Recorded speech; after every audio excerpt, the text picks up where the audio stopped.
नमो अरिहन्ताणम् नमो सिद्धाणम् नमो आयरीयाणम् नमो वज्झायाणम् नमो लोये सौवसाहूणम्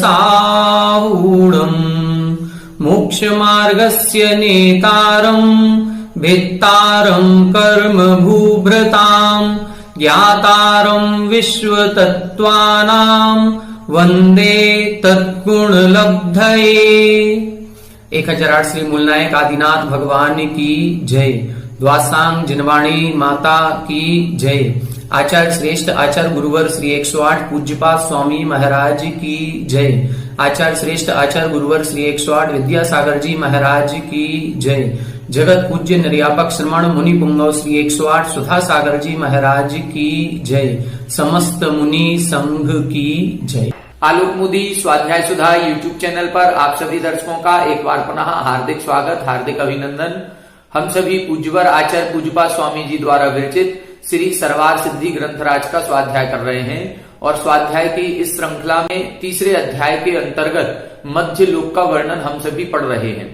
मध्य लोक में हमने ये समझा कि मध्य लोक में असंख्यात द्वीप और समुद्र होते हैं जो दुगने दुगने विस्तार वाले होते हैं और एक दूसरे को घेरे हुए होते हैं। इन सभी की आकृति गोल होती है, बलय आकृतियाः। इन सभी असंख्यात द्वीप समुद्रों के मध्य में जम्बू द्वीप होता है, उसको घेर करके लवण समुद्र, उसको घेर करके धात्वी खंड। इस प्रकार से एक द्वीप एक समुद्र, एक द्वीप एक समुद्र होता है। जम्बू द्वीप की संरचना में अपन ने समझा था कि जम्बू द्वीप में 6 पर्वत आते हैं, हिम्बन, महाहिम्बन, निषद, नील, रुक्मी और शिखरिन।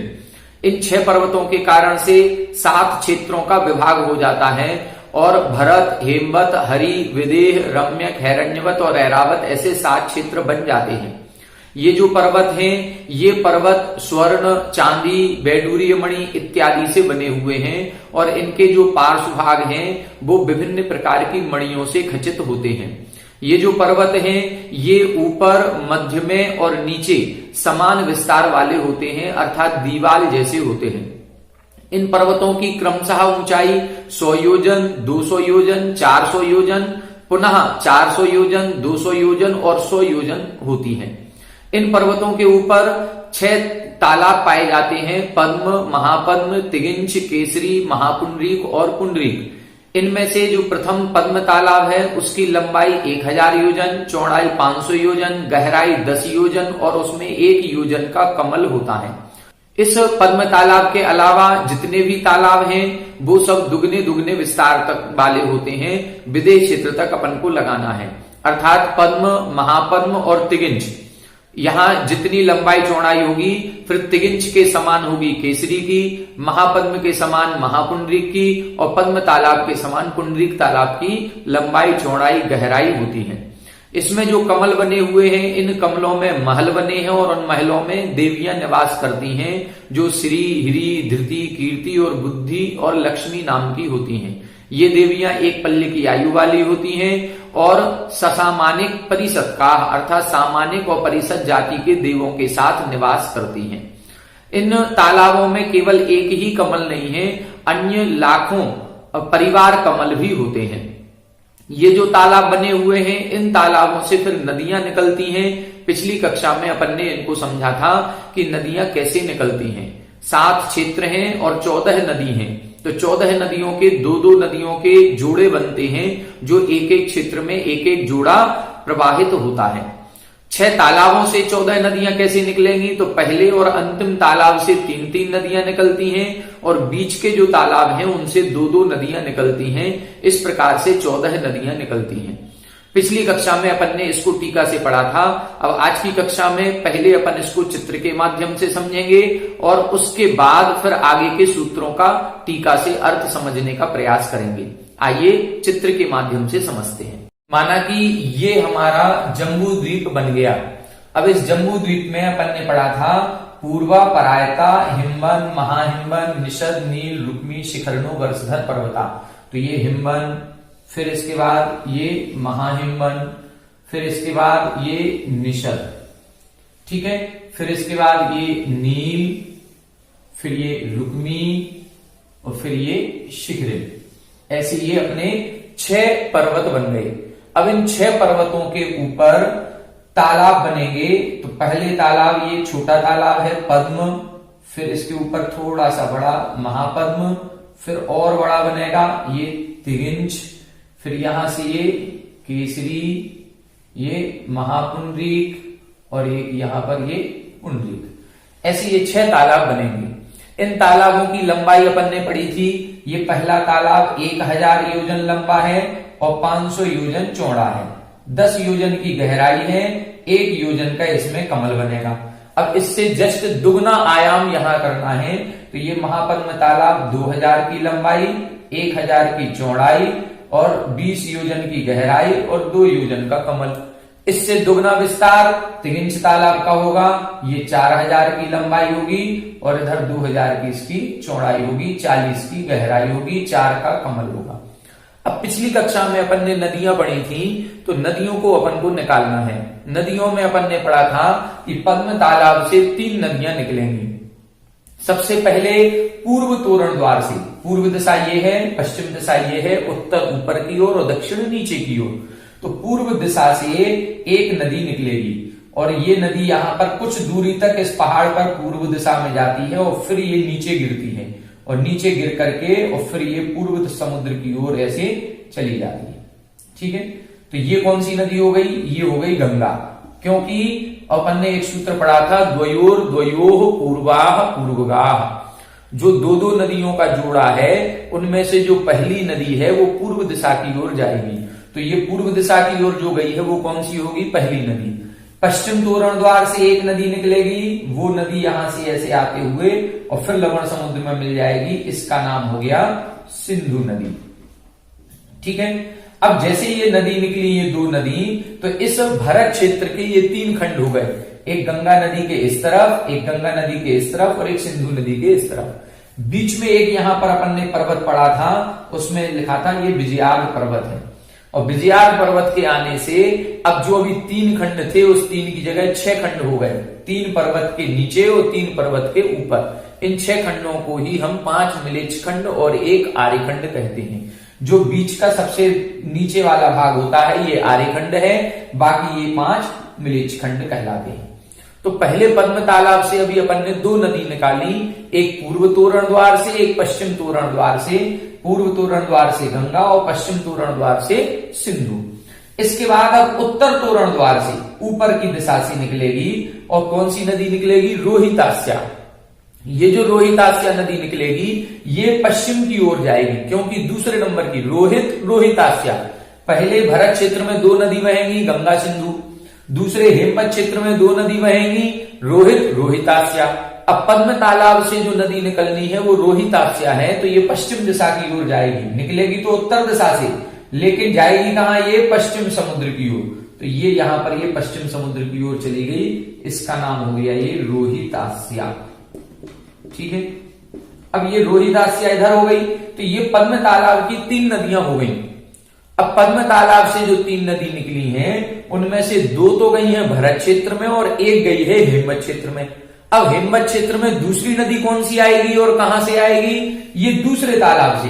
अब जो ऊपर के जो तालाब हैं इनसे 2 नदियां निकलेंगी, 2-2, एक उत्तर दिशा से और एक दक्षिण दिशा से। जो उत्तर दिशा से निकलेगी वो पश्चिम की ओर जाएगी, जो दक्षिण दिशा से निकलेगी वो पूर्व की ओर जाएगी। तो ये जो महापद्म तालाब है यहां से ये दक्षिण दिशा के द्वार से निकलेगी और अब इस हेमवत क्षेत्र में बहनी है।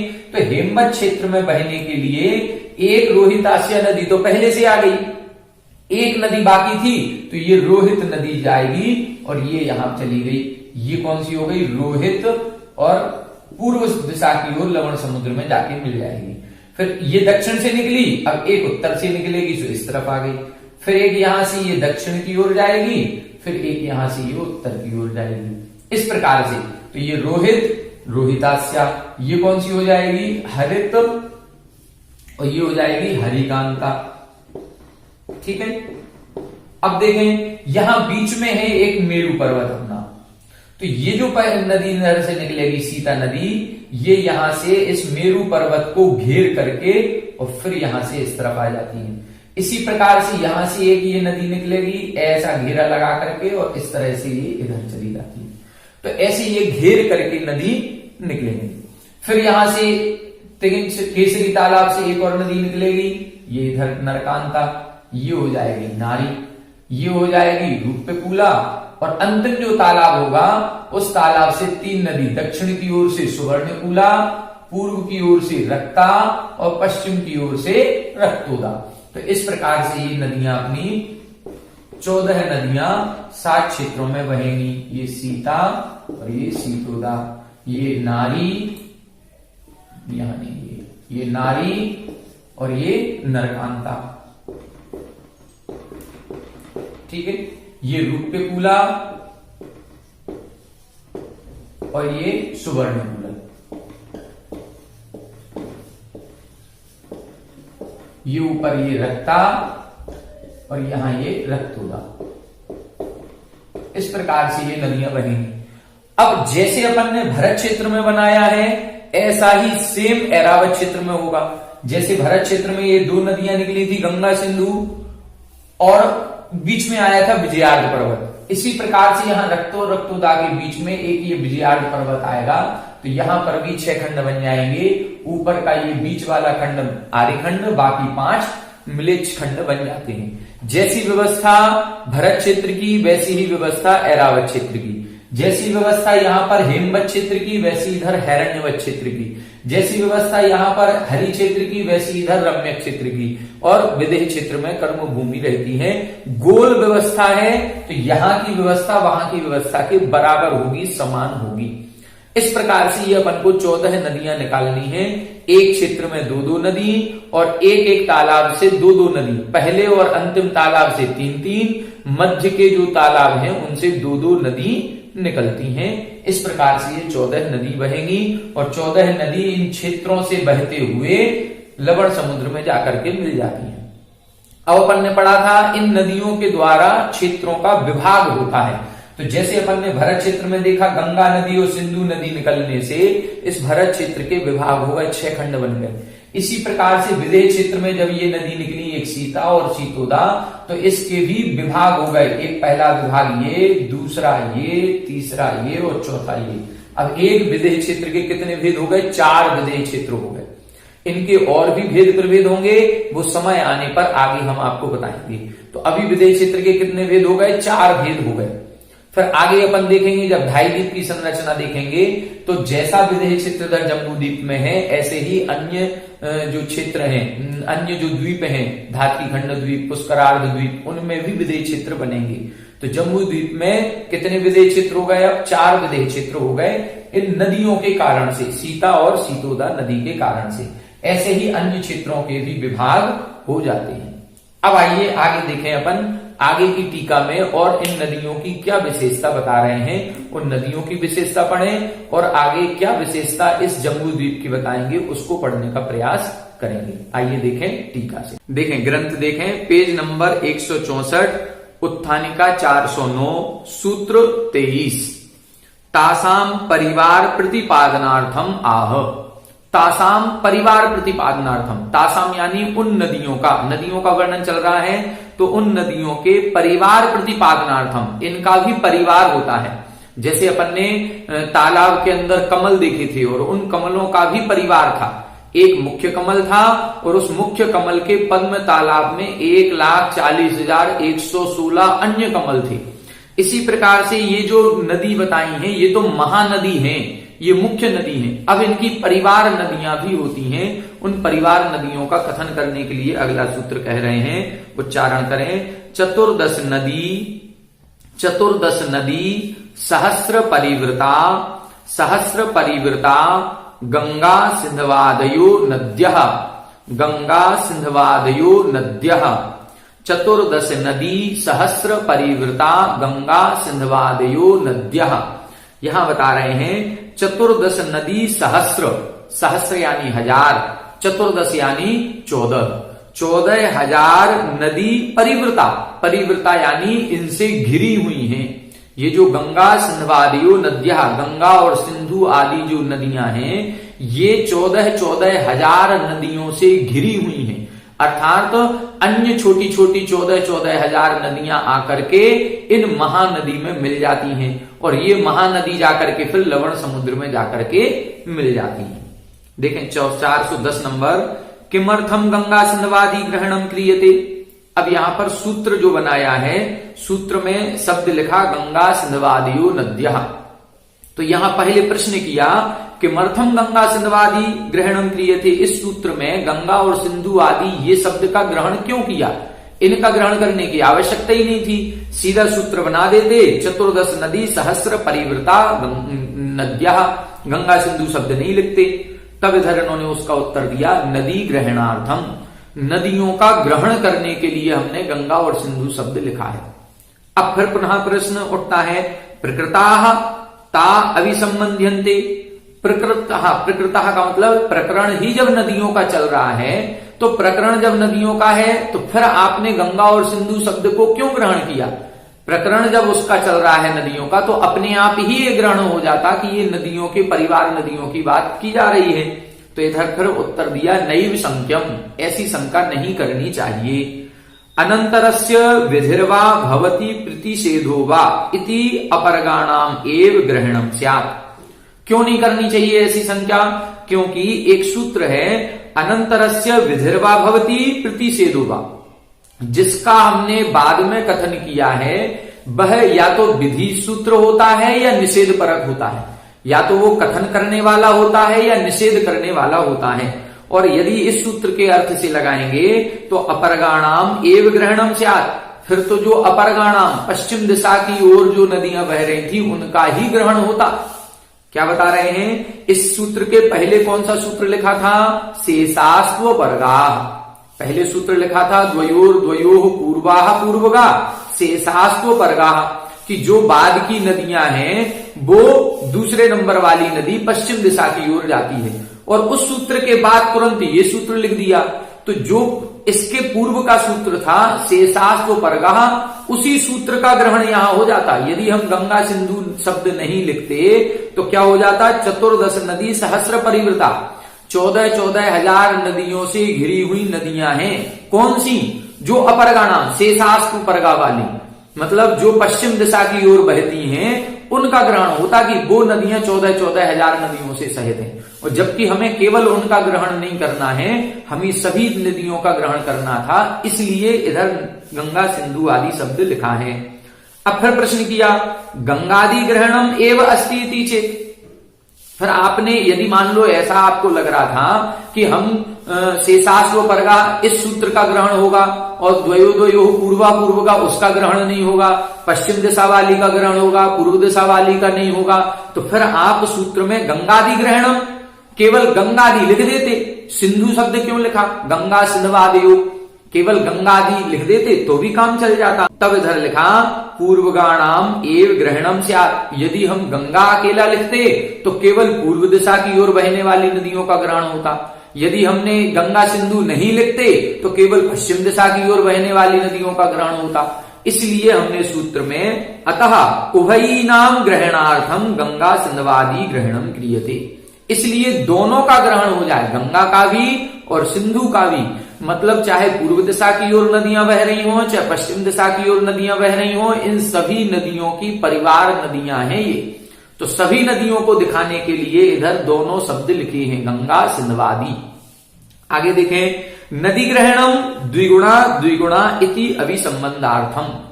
अब नदी शब्द क्यों लिखा, जब इधर आ गया गंगा सिंधवादियो नद्यः, यहां नद्यः शब्द आ गया, फिर इधर 14 नदी सहस्र परिवृता, इधर नदी शब्द क्यों लिखा, इस नदी शब्द से क्या मतलब है, तब इधर लिख रहे हैं नदी ग्रहणम द्विगुणा द्विगुणा इति अभिसंबंधार्थम, दुगना दुगना करना है, इसलिए ये हमने शब्द लिखा है। प्रत्येक नदी में दुगना दुगना होना है। जैसे गंगा 14 नदी सहस्र परिवृता सिंधु अपि, गंगा भी 14,000 नदियों से सहित है और सिंधु भी 14,000 नदियों से सहित है। ऐसा नहीं लगाना है कि गंगा और सिंधु दोनों की मिलाकर के 14,000 है, नहीं, गंगा की 14,000 अलग हैं, सिंधु की 14,000 अलग हैं। एवं उत्तरा अपि नद्याः प्रति क्षेत्रम तद द्विगुण द्विगुणा भवंती, ये दुगना दुगना करना था। एवं उत्तरा अपि, अब इस तरह से जैसे गंगा और सिंधु की बता दी, फिर रोहित रोहितास्या, हरित हरिकांता, सीता सीतुदा, इनमें कितनी नदियां होंगी? तो तद द्विगुण द्विगुणा भवंती, इनसे दुगनी दुगनी लगानी है। जैसे गंगा और सिंधु की 14-14 हजार, तो फिर रोहित रोहितास्या की 28-28 हजार, फिर हरित हरिकांता की 56-56 हजार, और फिर सीता सीतोदा की 1,12,000 सीता की, और 1,12,000 सीतोदा नदी की सहायक नदियां हैं, या ये छोटी छोटी नदियां आकर के इन महानदियों में मिलती हैं। परिवृता, परिवृता का मतलब घिरी हुई हैं। एक शब्द होता है निर्गता। कई लोग ये कहते हैं कि गंगा नदी से 14,000 नदियां निकली हैं। निकली नहीं है, ये गंगा नदी में 14,000 नदियां आकर के मिली हैं। निकलनी होती तो फिर परिवृता शब्द नहीं लिखते, निर्गता शब्द लिखते, लेकिन परिवृता शब्द लिखा है, इससे यह स्पष्ट होता है कि निर्गता नहीं है, निकली नहीं है, अन्य 14,000 नदियां आकर के गंगा नदी में मिल जाती हैं। जैसे प्रयागराज में संगम स्थल है, तो वहां गंगा नदी में यमुना आकर के और सरस्वती आकर के, ये 3 नदियां आकर के मिलती हैं। आगे जाकर के फिर वो एक ही गंगा के रूप में पहचानी जाती है। तो गंगा नदी में आकर के ये सारी नदियां मिलती हैं। आगे क्या लिखा? आविदेहांता, कहां तक करना है ये? आविदेहांता, विदेह क्षेत्र तक। इसके ऊपर नहीं लगाना, नहीं तो 1,12,000 इधर हो गई तो फिर ऊपर 2,24,000 हो जाएंगे। नहीं, यहां 14,000, फिर 28,000, फिर 56,000, फिर 1,12,000, 1,12,000, फिर पुनः आदि कर दें 56,000, फिर 28,000, फिर 14,000। इस प्रकार से तत् उत्तरा अर्ध अर्धहीना, विदेह क्षेत्र तक डबल करेंगे, उसके ऊपर क्या करेंगे? उसके ऊपर फिर आधा आधा कम करते जाएंगे। तो 1,12,000 तक पहुंच गए, अब उसका आधा करें तो 56,000, फिर आधा करें तो 28,000, फिर आधा करेंगे तो 14,000। इस प्रकार से ये नदियों का क्रम लगाना है। अब कितनी सारी विशेषताएं बता दी। पहले जम्बूद्वीप बताया, जम्बूद्वीप में 6 पर्वत बताए, 6 पर्वतों से 7 क्षेत्र बताए, 6 पर्वतों पर 6 तालाब बताए, उन तालाबों में 6 कमल बताए, उन कमलों में देवियां बताई, उन तालाबों से नदियां निकली, और नदियों में से अब ये उनकी परिवार नदियां इतनी सारी बता दी। अब आगे बता रहे हैं, ये पूरा विस्तार तो बता दिया, सब अंतरंग संरचना। अब ये बताइए कि इस भरत क्षेत्र का विस्तार कितना है? ये जिस भरत क्षेत्र में हम रहते हैं, इस भरत क्षेत्र का विस्तार कितना है? अब अगला देखें, 411 नंबर। उक्तानाम क्षेत्राणाम विस्कंभ प्रतिपत्त्यर्थम आह। उक्तानाम क्षेत्राणाम, अब इस जम्बूद्वीप में जो आपने 7 क्षेत्र बताए हैं, जम्बूद्वीप का विस्तार तो बता दिया था, 1,00,000 योजन का है, गोल है, तो कहीं से भी नापे, चाहे यहां से लेके यहां तक नापे, चाहे यहां से यहां तक करें, चाहे यहां से यहां तक करें, कहीं से भी देखें, गोल का जो डायमीटर बनेगा, जो व्यास बनेगा, वो व्यास को क्या बोलेंगे अपन? 1,00,000 योजन का। तो जम्बूद्वीप कितना है? 1,00,000 योजन विस्तार वाला। लेकिन अब इसमें जो क्षेत्र बने हैं, ये क्षेत्रों का विस्तार कितना है ये बता रहे हैं। उक्तानाम क्षेत्राणाम विस्कंभ प्रतिपत्त्यर्थम आह। उक्त सभी क्षेत्रों का विस्कंभ बताने के लिए अगला सूत्र कह रहे हैं, देखें। भरता षड्विंश पंच योजन शत विस्तार, भरता षड्विंश पंच योजन शत विस्तार, षड्चैकोन विंशति भागा योजनस्य, षड्चैकोन विंशति भागा योजनस्य। यहां बता रहे हैं, फिर से देखें। भरता षड्विंश पंच योजन शत विस्तार, षड्चैकोन विंशति भागा योजनस्य। यहां बता रहे हैं भरता, भरत क्षेत्र का विस्तार। भरत क्षेत्र का विस्तार कितना है? षड्विंश, षड यानी 6, विंश यानी 20, 20 और 6 26। फिर लिखा पंच योजन शत, शत शब्द लगा दिए, शत का मतलब 100। कितना है? पंच योजन शत, 500 योजन, और षड्विंश पहले लिख दिया, 26 हो गया, तो कितना हो गया? षड्विंश पंच योजन शत, मतलब 526 योजन। पंच योजन शत तो 500 योजन, और षड्विंश 26 और, तो कितना हो गया? 526 योजन विस्तार, विस्तार है। और कितना है? षड्च एकोन विंशति भागा योजनस्य, योजनस्य यानी एक योजन का षड 6 भाग, 19 एकोन विंशति भागा, एक योजन के 19 भाग करें।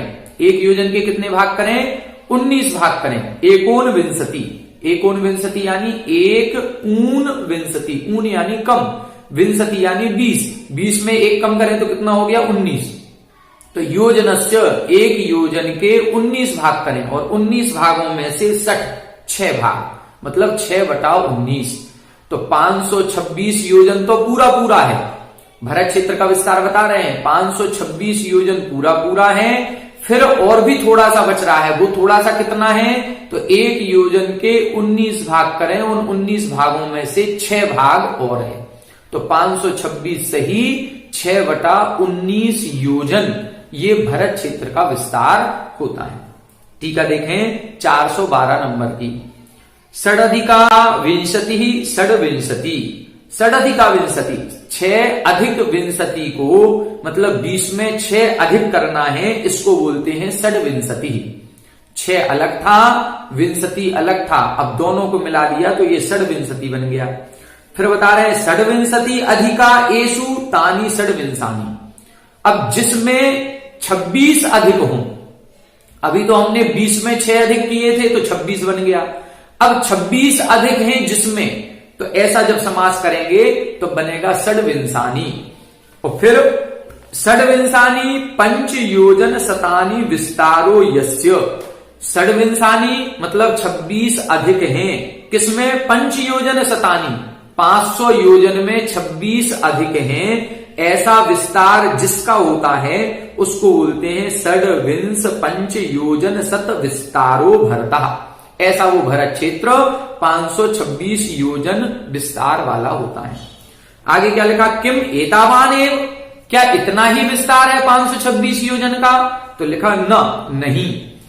इति आह, अब इसको कहते हैं षट् एकोनविंशति भागा योजनस्य विस्तारः इति अभिसंबध्यते। मतलब इतना ही विस्तार नहीं है, एक योजन का 19 भागों में से 6 भाग और है। कितना है? एक योजन के 19 भाग करें और 19 भागों में से 6 भाग और अधिक है, मतलब 526 सही 6/19 योजन, ये भरत क्षेत्र का विस्तार है। अब एक क्षेत्र का विस्तार बता दिया, आगे के क्षेत्रों का विस्तार कितना है, इसके लिए अगला सूत्र लिख रहे हैं 413 नंबर। इतरेसाम विस्कंभ विशेष प्रतिपत्त्यर्थम आह। इतरेसाम यानी भरत क्षेत्र के अलावा जो क्षेत्र बचे हुए हैं उनका विस्कंभ विशेष प्रतिपादनार्थम, उसका विस्तार बताने के लिए अगला सूत्र लिख रहे हैं तत् द्विगुण विस्तारा वर्षधर वर्षा विदेहांता। तत् द्विगुण विस्तारा वर्षधर वर्षा विदेहांता। यहां बता रहे हैं तत् द्विगुण विस्तारा, जितना हमने भरत क्षेत्र का विस्तार बताया है उससे दुगना विस्तार करते जाएं। किसका करना है? वर्षधर यानी पर्वतों का करना है, और वर्षा यानी क्षेत्रों का करना है। कहां तक करना है? विदेहांता, विदेह क्षेत्र तक करना है। पहले क्या लिखा? वर्षधर, भरत क्षेत्र का विस्तार बता दिया। अब क्षेत्र के बाद क्या आएगा? पहले हिमवन पर्वत आएगा, हिमवन पर्वत के बाद आएगा हेमवत क्षेत्र, हेमवत क्षेत्र के बाद फिर महाहिमवन पर्वत, फिर हरि क्षेत्र आएगा, फिर निषद पर्वत आएगा, फिर विदेह क्षेत्र आएगा।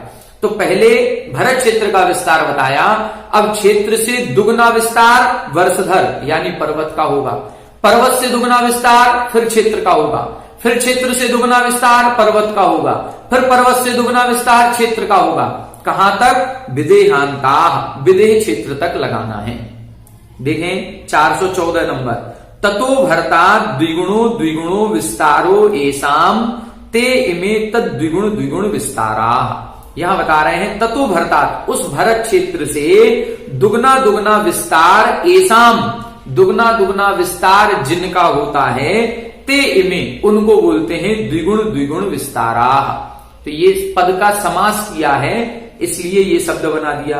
केते किनका होता है इतना दुगना विस्तार? तो लिखा वर्षधर वर्षा, वर्षधर यानी पर्वतों का और वर्षा यानी क्षेत्रों का। किम सर्वे, क्या सभी पर्वतों और क्षेत्रों का दुगना विस्तार लगाना है? तब लिखा नहीं। इति आह, इसको कहते हैं विदेहांता इति, विदेह क्षेत्र तक लगाना है। विदेह अंत, बस विदेह तक अंत कर दें, फिर उसके बाद दुगना नहीं करना है। कहां तक करना है? विदेह क्षेत्र तक करना है। तो भरत क्षेत्र से दुगना विस्तार हिमवन पर्वत, हिमवन पर्वत से दुगना विस्तार हेमवत क्षेत्र, हेमवत क्षेत्र से दुगना विस्तार महाहिमवन पर्वत, महाहिमवन पर्वत से दुगना विस्तार हरि क्षेत्र, हरि क्षेत्र से दुगना विस्तार निषद पर्वत और निषद पर्वत से दुगना विस्तार विदेह क्षेत्र का। अब विदेह क्षेत्र के ऊपर कैसे लगाना है? तब अगला सूत्र लिख रहे हैं 415 नंबर, अथ उत्तरेशाम कथम इतियत आह। अथ उत्तरेशाम, अब उत्तर दिशा में विदेह क्षेत्र के और ऊपर कैसा लगाना है, कथम कैसे लगाएं, इसके लिए अगला सूत्र लिख रहे हैं, सूत्र नंबर 26, उत्तरा दक्षिण तुल्याह। उत्तरा दक्षिण तुल्याह, यहां बता रहे हैं उत्तरा, उत्तर दिशा में जो भी संरचना बनी है वो दक्षिण तुल्याह, दक्षिण के समान लगानी है। विदेह क्षेत्र के नीचे की तरफ दक्षिण दिशा है और विदेह क्षेत्र के ऊपर की तरफ उत्तर दिशा है। विदेह क्षेत्र तक का परिमाण बता दिया कितना कितना होगा। अब ऊपर का परिमाण कितना होगा? तो वो उत्तरा दक्षिण तुल्या, उत्तर की दिशा में जो भी क्षेत्र पर्वत बने हैं वो दक्षिण के समान लगाने हैं। टीका देखें 416 नंबर, उत्तरा ऐरावतादयो नीलांता भरतादि भी दक्षिण ही तुल्या दृष्टव्या। यहां बता रहे हैं उत्तरा, उत्तर दिशा में जो ऐरावतादयो, ऐरावत को प्रारंभ करके नीलांता, नील पर्वत तक, यहां अपन ने भरत क्षेत्र से प्रारंभ किया, निषद पर्वत तक गए और वहां से ऐरावत क्षेत्र से प्रारंभ करेंगे, नील पर्वत तक आएंगे। तो ये कैसे हैं? ये समान विस्तार के हैं। विदेह क्षेत्र बीचों बीच हो गया। अब 3 पर्वत इस तरफ, 3 पर्वत उस तरफ, 3 क्षेत्र इस तरफ, 3 क्षेत्र उस तरफ। तो यहां का भरत क्षेत्र का जितना विस्तार उतना ही ऐरावत क्षेत्र का विस्तार होगा। जितना हिमवन पर्वत का विस्तार होगा उतना ही शिखरिन पर्वत का होगा। जितना महाहिमवन का होगा उतना रुक्मिन पर्वत का होगा।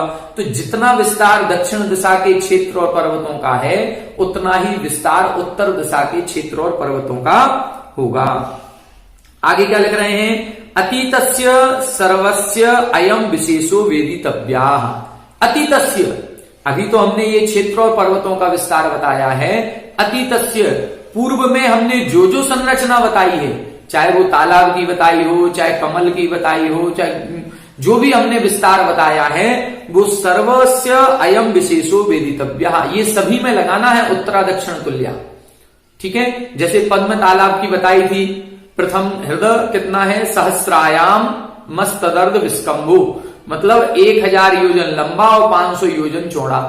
फिर तद द्विगुण द्विगुण विस्तारा, तो उनका दुगना दुगना विस्तार किया था। अब यहां पर बता रहे हैं वो हृद तेन हृद पुष्करादि नाम तुल्यता युज्या। इससे क्या लगाना है? जो हृद बताए थे या पुष्कर बताए थे उनको भी उत्तरा दक्षिण तुल्या। इसी प्रकार अपन ने किया था कि जो इधर तिगिंछ तालाब की लंबाई थी 4000 योजन की, तो यहां पर केसरी तालाब की भी 4000 योजन थी। यहां इसकी 2000 चौड़ाई थी तो यहां इसकी 2000 थी।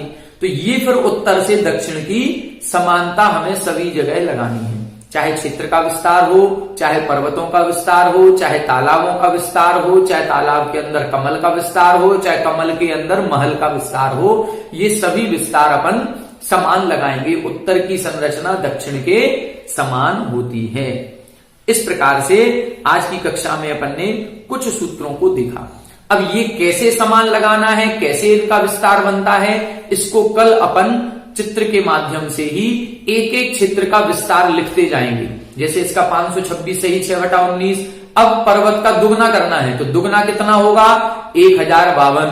फिर और दुगना कितना होगा वो अपन पूरा लिख करके चलेंगे। 2104 योजन, फिर 4208 योजन, इन सबको फिर जोड़ लगाएंगे तो 1,00,000 योजन पूरा विस्तार आ जाएगा। इसको अपन कल की कक्षा में समझने का प्रयास करेंगे। आज अपन ने टीका से पढ़ा, कल इसी विषय को अपन चित्र के माध्यम से पूरा गणित विषय से देख करके जोड़ करके अपन इसको समझने का प्रयास करेंगे। आज की कक्षा में इतना ही। आप सभी हमारे साथ बने रहें। सभी को जय जय।